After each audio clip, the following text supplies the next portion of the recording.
día, ¿cómo Buen estás, día. Gabriel? ¿Cómo está Leo? Buen Bárbaro. día, pa. Buen día. Bien, padre. Bueno, vamos a hablar sobre un tema y además, bueno, hablar un poquito sobre esta realidad, ¿no? Que por allí hay mucha gente que no tomó conciencia o no ha elaborado, ¿no? Alguna opinión propia sobre la reforma de la Constitución y este nuevo modelo de la relación, ¿no? Entre la Iglesia y el Estado en Santa Fe y que ya la provincia de Santa Fe no es más católica, una cosa así, esta expresión que se formuló y que se conoció. Bueno, queremos conocer su apreciación al respecto y de qué manera, ¿no? Influye todo esto y si golpea fuerte a la parte de la Iglesia cristiana.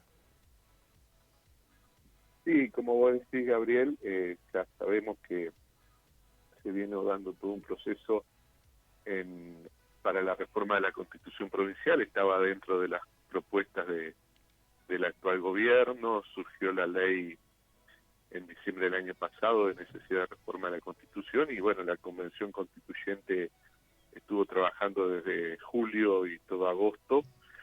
Y sí, uno de los puntos a reformar era el artículo tercero.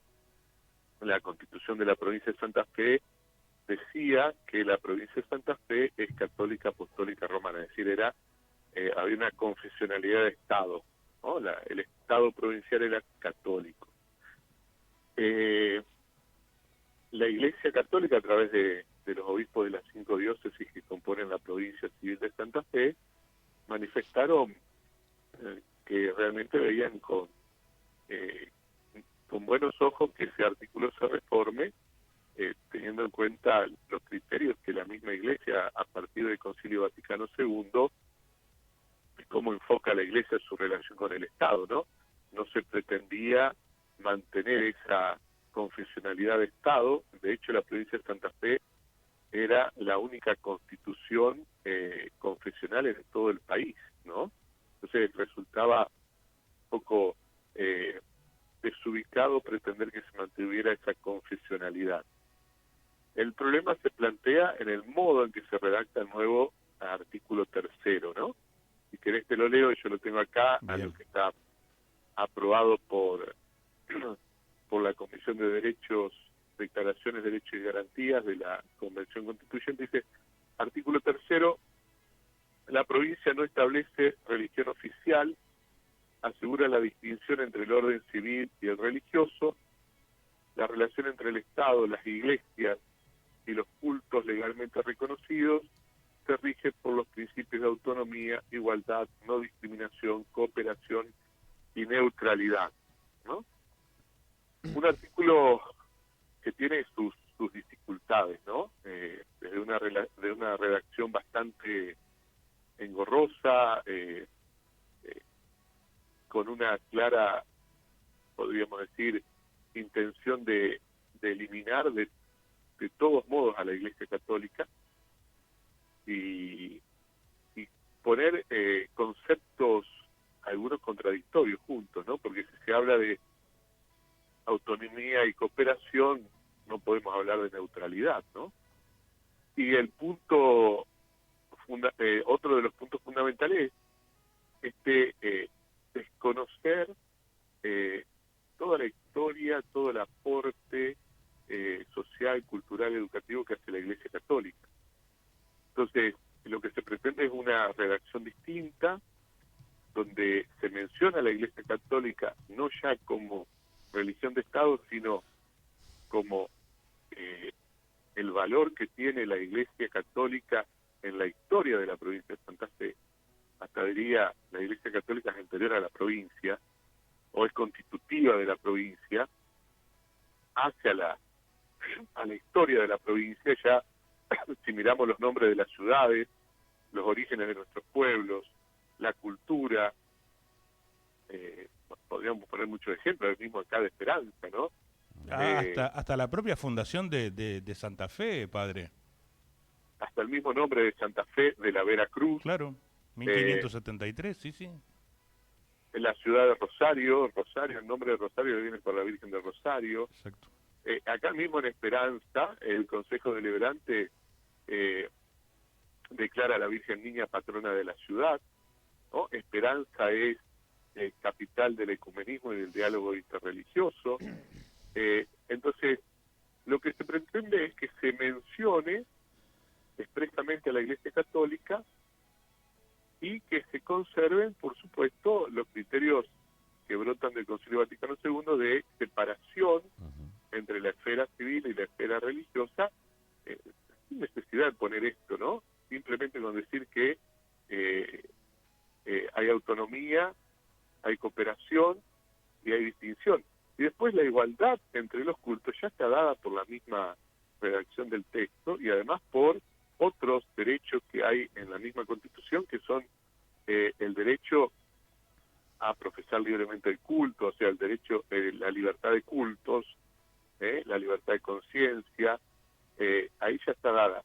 Y por supuesto que se pueden mencionar las otras iglesias, ¿no? Pero podría ser algo así. La provincia de Santa Fe reconoce a la Iglesia Católica por todo su aporte cultural, histórico, y mantiene con ello una relación de cooperación y autonomía, cada uno en sus esferas, como también reconoce a otras iglesias y cultos. Y nada más. Acá también tenemos que ver lo peligroso que es la palabra esta neutralidad, ¿no?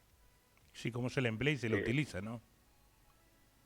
¿Qué se entiende por ser neutral? Bueno, yo creo que cuando alguien dice que ya es neutral, está dejando de ser neutral.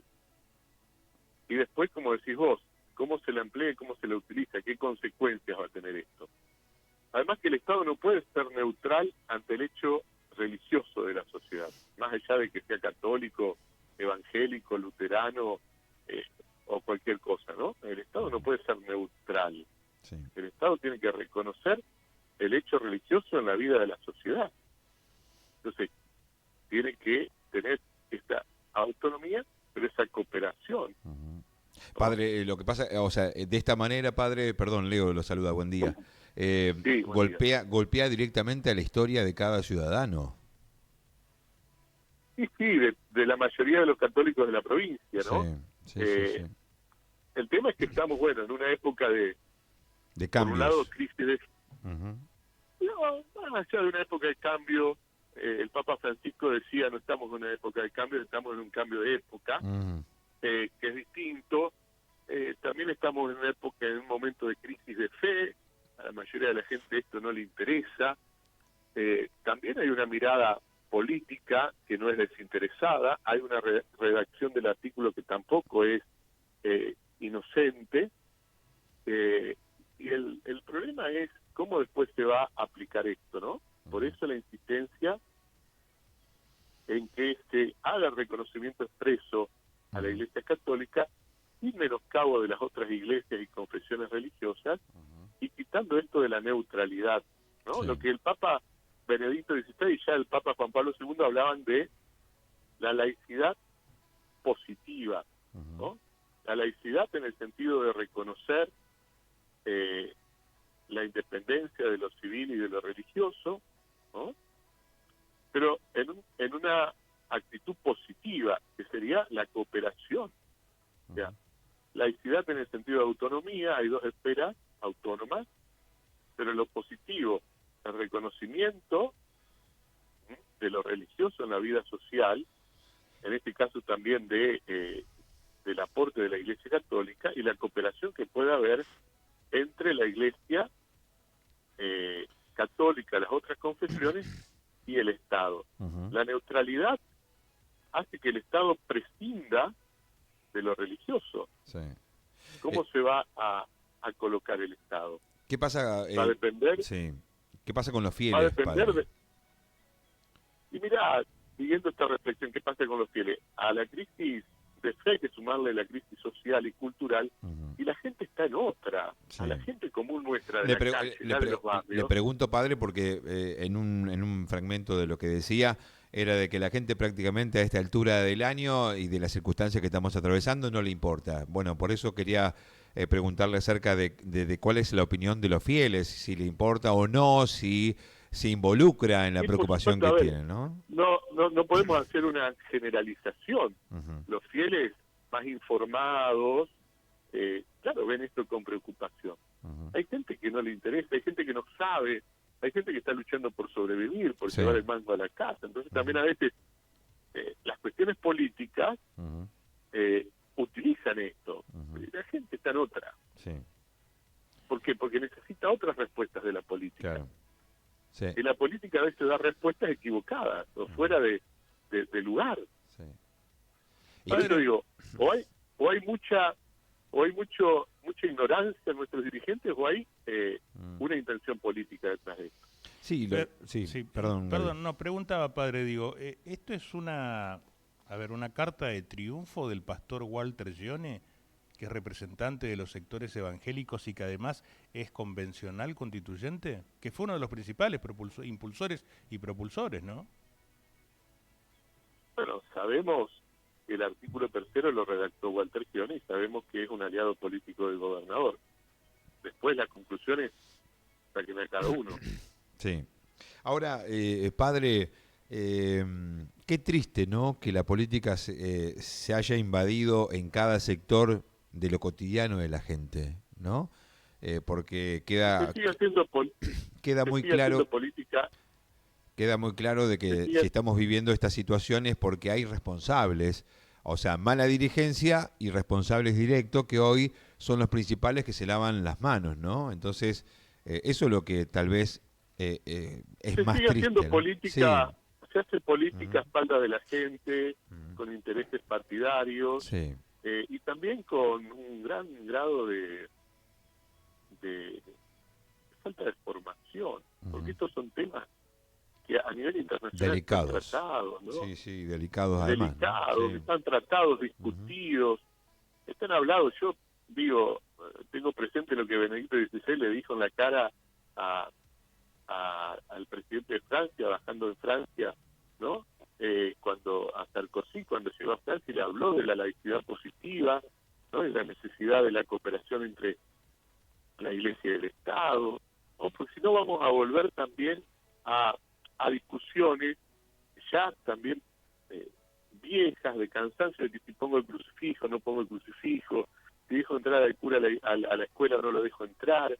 O sea, esas discusiones que ya tenemos que superarlas por una madurez del diálogo. No podemos pensar al hombre sin la dimensión religiosa. ¿Qué es ser neutral? El gobernador que va a tener que dejar su fe en la puerta de la iglesia para poder entrar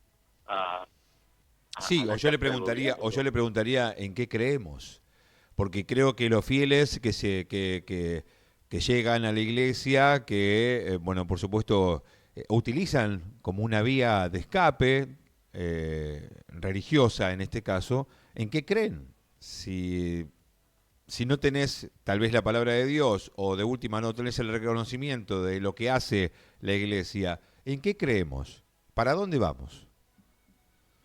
Y ese es el problema de la gran crisis cultural, social y religiosa que estamos viviendo, ¿no? Lo lamentable es que esto se puede superar con diálogo, pero cuando se cierran las puertas al diálogo, eso es lo triste. Y vuelvo a repetir, padre, otra vez la política. Sí, otra vez la política, sí. Gaby. No, simplemente agradecerle al padre, sabemos que está con una agenda completa, le agradecemos enormemente la gentileza de habernos atendido y esto da para seguir charlando y mucho más todavía, ¿no? Porque indudablemente es un tema muy serio y muy grave además. Digo, los obispos con mucha humildad y mucho respeto hicieron sus aportes a la convención.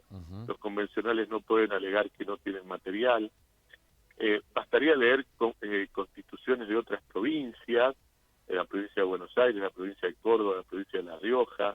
No era inventar la pólvora, era mirar un poquito qué habían hecho las otras provincias, ¿no? Entonces, bueno, tenemos todavía la esperanza de que el plenario del viernes que viene, el viernes 5 ahora, de agosto, de septiembre, modifique esto, ¿no? Que escuchen un poco los gobernantes y, bueno, sí, a ver, esto.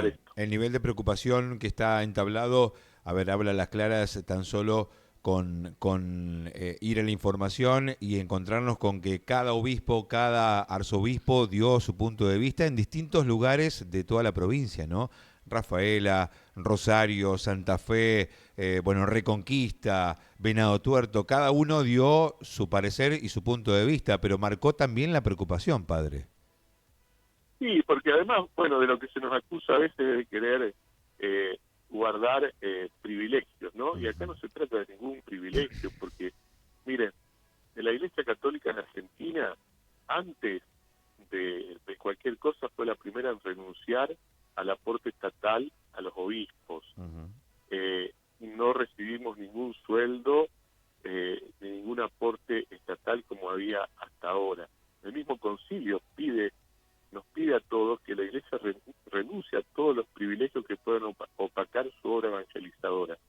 Lo único que estamos reconociendo acá, pidiendo acá, es que se reconozca la historia, la trayectoria, el aporte. La Iglesia Católica en la provincia de Santa Fe tiene 800 colegios, muchos de ellos en barrios, en villas donde el Estado no tiene sus colegios. Los padres tienen derecho a que sus hijos se eduquen de acuerdo a su fe. Los padres tienen derecho a que el Estado aporte a la educación de sus hijos como lo hacen las escuelas estatales. Por otro lado, si la Iglesia tiene que cerrar sus colegios, ¿quién se hace cargo de esos 800 colegios? Un ejemplo, nada más. O sea, no estamos pidiendo privilegios. Sí. Padre, muchísimas gracias por su tiempo, la verdad que muy amable y estaremos muy atentos a lo que suceda y a lo que se defina y queremos que esto se pueda solucionar lo más rápido posible, ¿no? Gracias a ustedes. Gracias. Muchas gracias. Muy bien, estamos en contacto con el padre Javier González, refiriéndonos a esto que ha sucedido, ¿no?, en la reforma de la Constitución de la provincia de Santa Fe con respecto a que ya la provincia de Santa Fe no sería más católica, dirían por allí algunos que estuvieron charlando sobre el tema, pero más que nada de esta expresión, ¿no?, de neutralidad en cuanto a lo que significa la parte eclesiástica por un lado, pero con referencia a las iglesias en nuestra provincia. Un tema que, como dijimos, da para seguir hablando muchísimo y en particular por lo que obviamente ha generado todo esto, ¿sí? Concretamente porque ha ganado mucho terreno la iglesia protestante y es sin lugar a dudas lo que ha llamado más que nada poderosamente la atención, pero mucha gente aún no lo ha sabido interpretar. 2 minutos para llegar a las 11 de la mañana.